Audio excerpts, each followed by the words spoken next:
As a first-generation immigrant who couldn't speak English growing up, I spent the majority of my childhood inside of books. And over the years, I've collected a pretty eclectic library of books. And in this video, I want to talk about the three that's had the biggest impact in my life, my career, and my worldview. Hi, I'm Gunduz. I've worked as a quant trader for the past 2 years, and before that, I was an investment analyst at a hedge fund, and prior to that, I graduated from Imperial College London with a master's in computer science. And the three books that we're going to discuss today are The Beginning of Infinity by David Deutsch, The Almanack of Naval Ravikant by Jorgenson, and thirdly, The Wisdom of Insecurity by Alan Watts. This video is going to be split into two sections, tools and philosophies. And the five main themes that's going to run across the video are going to be science, leverage, wealth, Eastern and Western philosophy, and finally, epistemology. This is probably the most ambitious video I've tried to make so far. With respect to the amount of content I'm going to try and squeeze into a single video. So let's get started with tools. This section is going to focus on leverage, wealth, positive and zero-sum games. And the main book that we're going to discuss is Naval's. There are many things that I agree and disagree with in this book, but the one thing I can say is it's had a profound impact on my career and the decisions I've made with regards to the skills that I decided to pursue in my life. So I'm pretty sure you're probably familiar with Naval, but I'll give a quick introduction for the people who aren't familiar with his work. Naval is a serial entrepreneur and an investor. He's co-founded AngelList, and he's also been an investor in Twitter, Uber, and Postmates. So this book is pretty much split into two sections. It talks about wealth and it talks about happiness. But I want to focus on the first section because the second part of this video is going to cover mostly the philosophical aspects of the points that I want to talk about. So one of the key things that Naval talks about is leverage. And he describes leverage as a force multiplier onto your work, amplifying your results. And he broadly puts it into three main categories, which are labor, capital, and permissionless leverage. Labor he describes as having people work for you. So if you have a company and you have people that work for you, that provides leverage. The more people you have, greater leverage is one of the oldest types of leverage. Then capital is the ability to deploy money. It's a type of leverage that he said a lot of fortunes were made previously.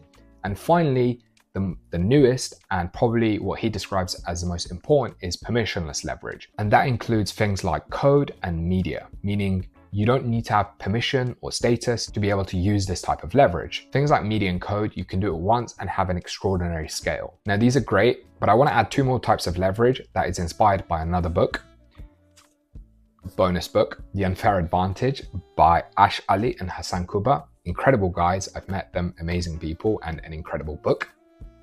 This book is very similar in the idea that it's talking about when it comes to leverage. It's just termed differently. It's called an unfair advantage.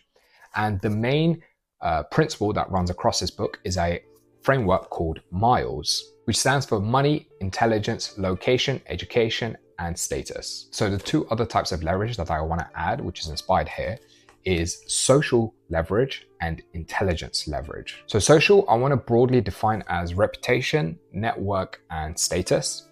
And the reason Naval isn't a huge fan of status is because he believes it is a zero-sum game.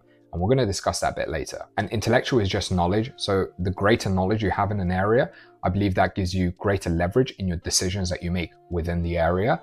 This, I think Naval does talk about. He calls it specific knowledge. So now I want to talk about how this concept of leverage has changed my life. I read this book when I was finishing my undergraduate degree in Aerospace Engineering, and I was trying to decide what I wanted to do with my life.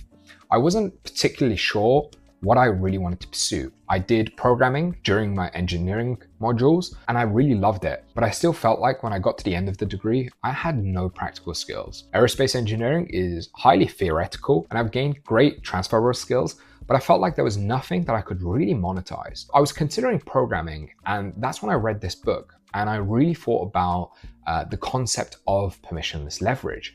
And that was one of the reasons why I decided to pursue a master's in computer science. It allowed me to develop monetizable skills that I could use to build products that have permissionless leverage. Another decision that I also made was starting this YouTube channel. And again, that is another type of permissionless leverage where I can utilize media. And the reason I picked Imperial was status. Now, Naval isn't a huge advocate for zero-sum games, but we're going to talk about that in a bit. Now, the next topic is wealth. Naval's general view on wealth creation and capitalism is incredibly accurate in my opinion.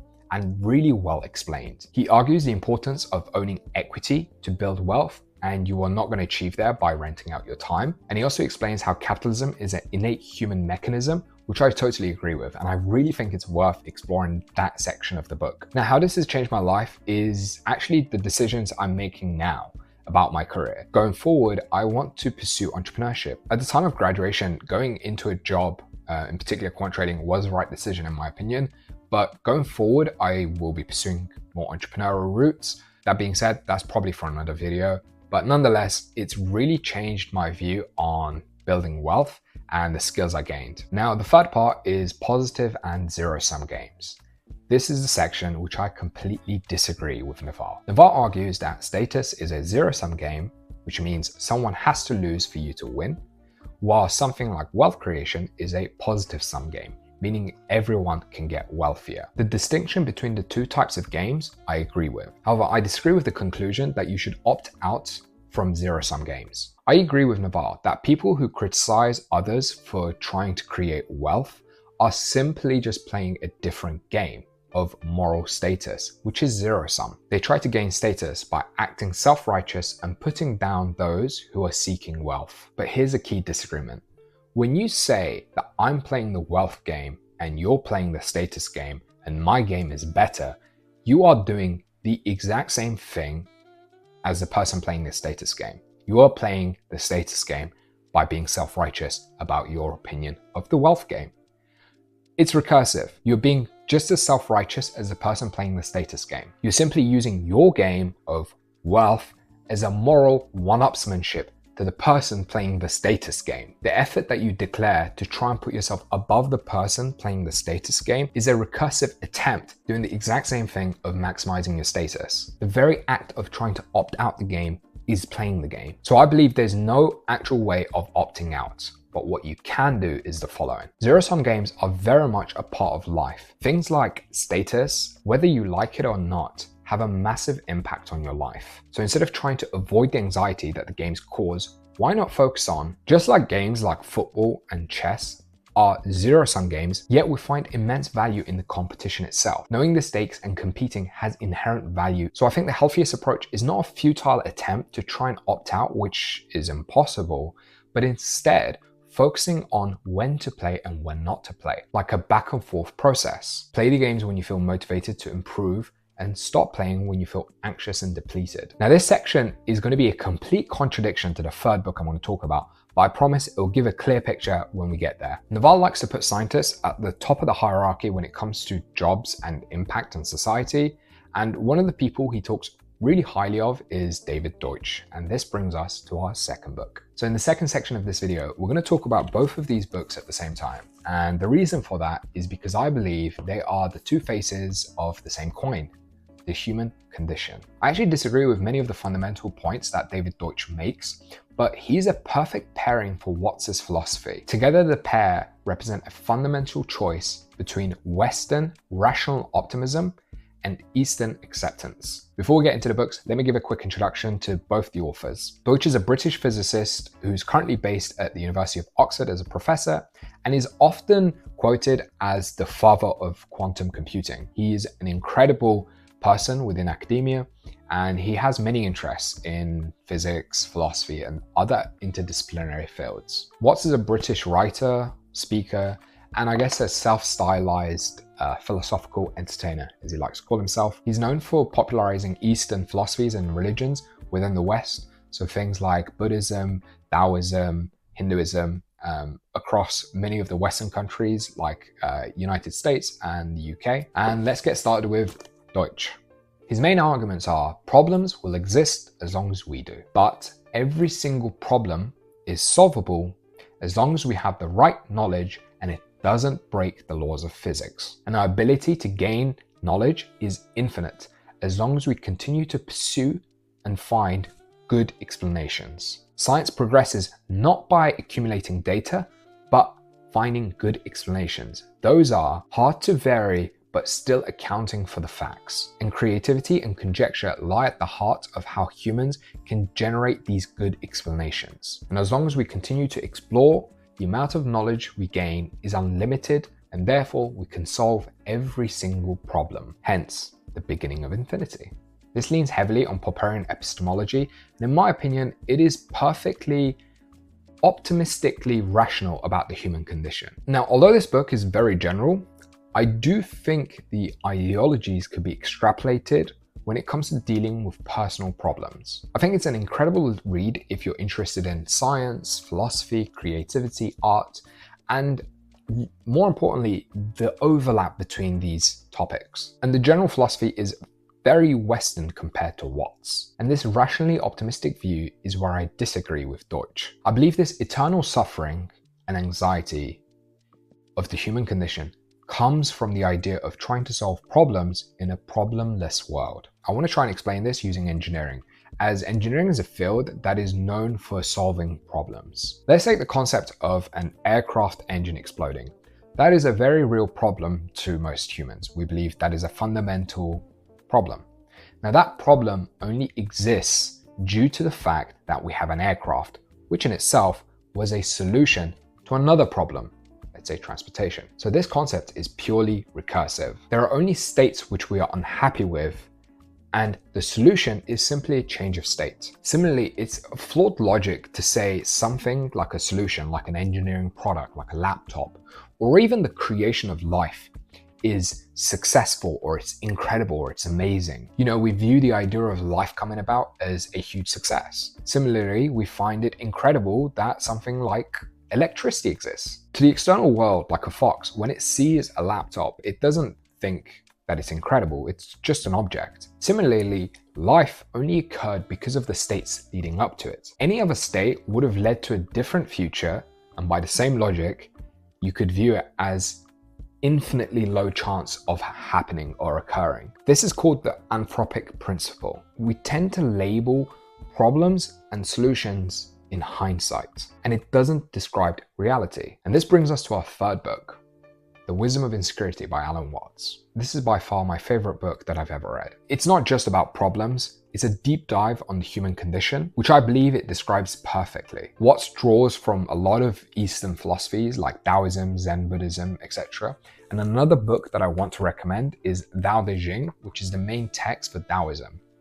This is, I guess, a bit more abstract and not as simple to understand, but I would highly, highly recommend it. I believe this describes reality probably most accurately. Watts in this book basically argues that the anxiety of the human condition comes from trying to find permanence from an impermanent world. In other words, trying to find solutions to a problemless world. Additionally, I really want to recommend this lecture by Watts talking about science. Although he's not a scientist out of the two, I do think his description of science is incredibly accurate. In short, Watts views science as the art of description, the activity of classification. It's like putting a mesh over reality to count and measure the boxes. It's imposing human-made order on top of disorder, which is reality. Reality doesn't fit into boxes. It isn't perfectly structured. It's wiggly, in the words of Watts. Now, that being said, it is a powerful tool for prediction. Science doesn't explain life. It describes it using our language. It's the idea of making boxes counting with the idea of prediction. Now, why do I think it's super important to understand science? Is because it allows you to fully utilize the tools that we spoke about in the first section of this video. I think the skill set you gain from engaging in science is incredibly useful, especially for things like wealth creation, because the pursuit of wealth creation utilizes pretty much these skills: the ability to measure, build, and predict. When you're trying to build a good business or a good engineering product solution, this is the skill sets required. And I think engaging in science develops all the skills you need to be able to create something like wealth, because prediction is a key element of business. This is why I'm such a huge advocate of science, however, from the view of Watts. And now, to tie it together, why read them both together? Because no matter how much you believe in Watts's philosophy, you will still spiral in the exact same way, because life is recursive. You know, when you start thinking you don't have problems, you are again trying to justify the fact of not having problems. Now you have a problem of trying to lie to yourself about it because it feels like a problem, etc. And you keep spiraling. The concept is, even if you understand everything in this book, and even if you understand concepts like Buddhism, there is no way to reach nirvana. This is my fundamental belief. There is no way of reaching enlightenment. What the human condition is simply an impermanent state where you swing from one side to the other. And having these two opposing views allows Deutsch to help bring you out of one spiral, and Watts takes you out the other one, where you're constantly swinging between states. Deutsch offers relief and a rational path to action, and when you start solving those problems and the anxiety of effort creeps in, that's when you turn to Watts to realize that your suffering is self-induced. It is a temporary state of being conscious. That's the whole point. The whole point that Watts argues is this impermanence. The truth is, you will never find a philosophical ideology that will give you permanent relief from the human condition. The key insight is that this impermanence allows you to swing from the two states of being conscious. Use the Western view to act and create, and the Eastern view to simply be. Thank you for watching.